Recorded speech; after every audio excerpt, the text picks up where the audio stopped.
रात को अक्सर होता है, परवाने आकर टेबल लैंप के गर्द इकट्ठे हो जाते हैं।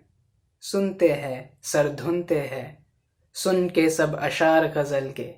जब भी मैं दीवाने गालिब खोल के पढ़ने बैठता हूँ, सुबह फिर दीवान के रोशन सफ़ों से परवानों की राख उठानी पड़ती है। वेलकम टू चलचित्र टॉक्स। मेरा नाम है पथिक और आज हम बात करने वाले हैं गुलजार साहब की लिखी हुई दो नज़मों के बारे में। और ये नज़में दो शख्सियत के बारे में लिखी गई है। पहली जो नज़म है वो उन्होंने लिखी है गालिब के लिए, जिसका नाम भी है गालिब।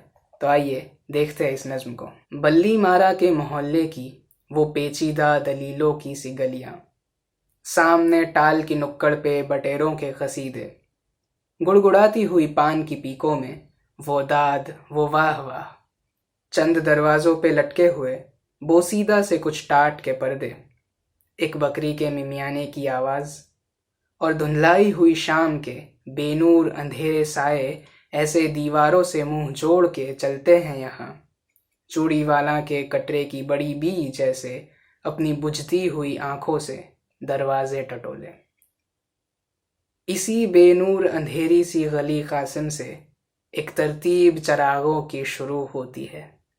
एक कुरान सुखन का सफ़हा खुलता है, असदुल्ला खां गालिब का पता मिलता है। तो देखने पर तो ये लगता है कि गुलजार साहब ने यहाँ पे गालिब के बारे में नहीं लिखा, लेकिन कुछ इस परिस्थिति का वर्णन किया है जहाँ पे वो रहते थे।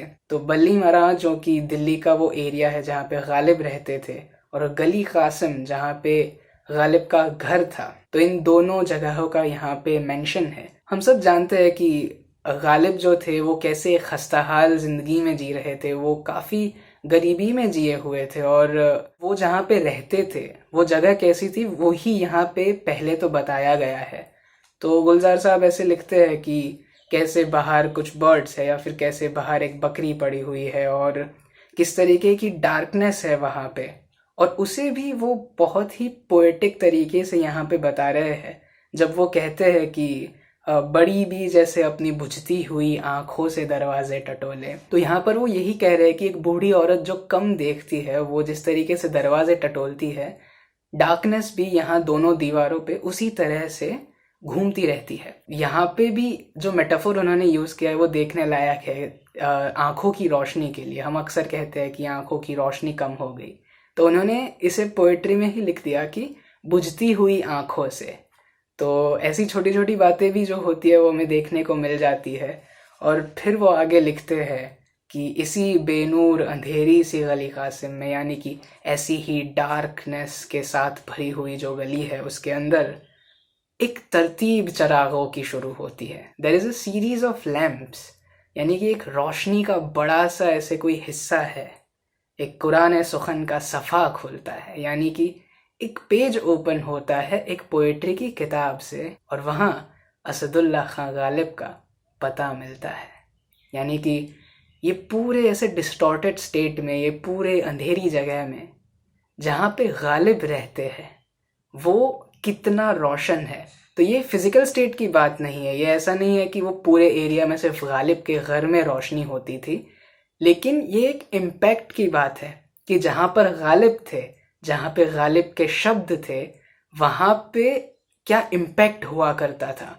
कि फिज़िकल स्टेट तो गालिब के घर का भी यही था कि वो भी ऐसी ही ख़राब हालत में थे, लेकिन उनकी प्रेजेंस, लेकिन उनकी जो राइटिंग है उसकी वजह से उस पूरे एरिया में या उस सराउंडिंग्स में किस तरीके की वाइब रहती होगी वो उन्होंने बताया है।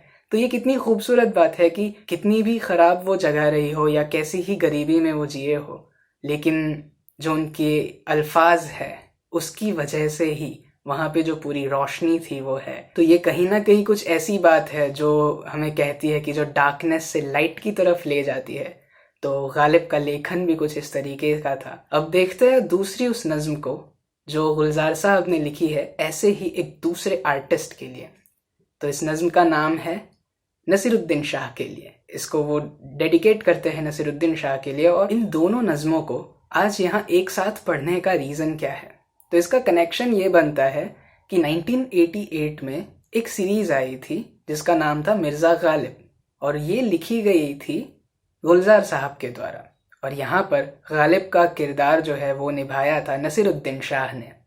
और आज हम दो नज़में जो पढ़ रहे हैं वो दोनों लिखी गई है गुलजार साहब के द्वारा, उन दोनों किरदारों के ऊपर जिनके लिए उन्होंने इतना कुछ लिखा था। एक है जो गालिब जो सीरीज़ थी, और एक है वो नसीरुद्दीन शाह जिन्होंने गालिब का किरदार निभाया था। तो आइए देखते हैं इस दूसरी नज़्म को जिसका नाम है नसीरुद्दीन शाह के लिए। एक अदाकार हूँ मैं अदाकार हूँ ना, जीनी पड़ती है कई जिंदगियाँ एक हयाती में मुझे। मेरा किरदार बदल जाता है हर रोज़ नई सीट पर, मेरे हालात बदल जाते हैं। मेरा चेहरा भी बदल जाता है अफसाना और मंजर के मुताबिक। मेरी आदत बदल जाती है और फिर दाग नहीं छूटते पहनी हुई पोशाकों के। खस्ता किरदारों का कुछ चूरा सा रह जाता है तह में। कोई नुकीला सा किरदार गुजरता है रगों से, तो खराशों के निशान देर तलक रहते हैं दिल पर। जिंदगी से ये उठाए हुए किरदार ख्याली भी नहीं है कि उतर जाएं वो पंखों की हवा से। स्याही रह जाती है सीने में अदीबा के लिखे जुमलों की, सीमी पर्दों पे लिखी। सांस लेती हुई तहरीर नजर आता हूँ। मैं अदाकार हूँ लेकिन सिर्फ अदाकार नहीं, वक्त की तस्वीर भी हूँ। तो कितनी खूबसूरत बात यहाँ पर लिख दी है गुलजार साहब ने नसीरुद्दीन शाह के लिए। और अगर देखा जाए इस नज़्म को किस तरीके से लिखा है तो वो बातें ये करते हैं कि एक एक्टर को कितनी सारी जिंदगियाँ जीनी पड़ती है, और फिर वो यही बात करते हैं कि उनको जिस सीन्स के मुताबिक, उनको स्टोरी के मुताबिक जो किरदार बनना होता है वो उसी में हमेशा ढल जाते हैं। उन्हें हर रोज़ एक नया किरदार मिलता है, और फिर वो बात इसकी कर रहे हैं कि एक बार एक किरदार उन्होंने निभा लिया तो वहाँ से छूटना बहुत मुश्किल हो जाता है।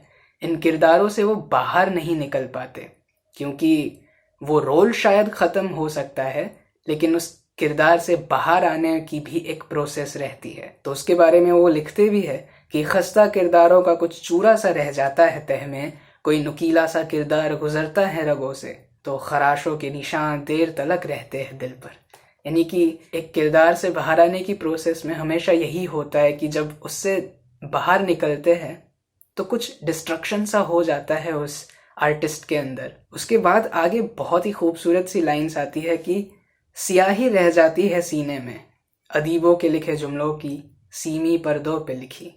यानी कि सिल्वर स्क्रीन पे आप जो देखते हैं या फिर राइटर्स ने जो लिखा है जिन स्टोरीज को, जिन सीन्स को, तो ये सारी जो स्याही है, जो इंक है, वो उस आर्टिस्ट के अंदर, वो इस अदाकार के ऊपर रह जाती है।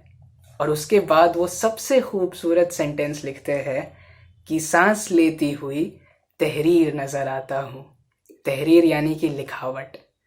तो वो अदाकार के लिए कह रहे हैं, वो आर्टिस्ट के लिए कह रहे हैं कि मैं एक सांस लेती हुई तहरीर नज़र आता हूँ, एक जिंदा लिखावट, एक जिंदा स्टोरी, एक जिंदा कैरेक्टर जो उन्होंने एक फिल्म के लिए निभाया था, एक पर्दे पे निभाया था। तो ये बात उन्होंने लिखी है नसीरुद्दीन शाह के लिए, लेकिन कहीं ना कहीं से देखे तो जितने भी एक्टर्स हैं उनके लिए भी ये बात उतनी ही सच मालूम होती है। और अब अगर इस चीज़ को हम रिवर्स एनालिसिस करके देखें तो हमें शायद ये भी मालूम पड़ेगा कि हम भी इस नज़्म से कितने कनेक्ट हो जाते हैं। बात ऐसी है कि अगर हम देखें कि हमें भी कितने किरदार निभाने होते हैं, तो ऐसी जो नज़्म है इसमें जो बातें लिखी गई हैं वो शायद हम भी कहीं पर जिए हुए हैं। जैसे बात करें कि मैं दूसरी जगह पे कुछ और हूँ, यहाँ पे आके मुझे सिर्फ पोएट्री पढ़नी है, उसके बारे में बात करनी है, तो यहाँ पे मेरा किरदार कुछ और बदल जाता है। और उसी तरीके से हम हर एक सिचुएशन में एक नया किरदार पकड़ लेते हैं, उसकी एक जो स्टोरी होती है, जो हम ही लिखते होते हैं, वो उसके अंदर हम ढल जाते हैं। जब एक आर्टिस्ट दूसरे आर्टिस्ट्स के लिए कुछ लिखता है, वो एक आर्ट क्रिएट करता है दूसरे आर्टिस्ट को डेडिकेट करते, तो वो एक बहुत ही बड़ी चीज़ हो जाती है। यहाँ पर दिखता है कि वो कितनी ऑनेस्टी के साथ दूसरे आर्टिस्ट की रिस्पेक्ट करते हैं। कितना इम्पैक्ट रहा होगा गुलजार साहब पे गालिब का और नसीरुद्दीन शाह का, कि जिसके बाद उन्होंने इस तरीके की जो दो नज़में हैं वो उन दोनों के लिए लिखी।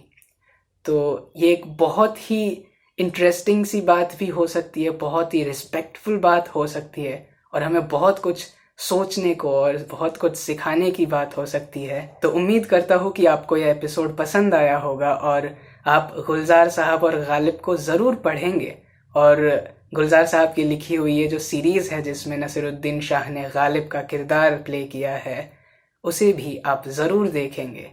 आपसे फिर मुलाकात होगी अगले एपिसोड में। तब तक महफूज रहे, आबाद रहे। शुक्रिया।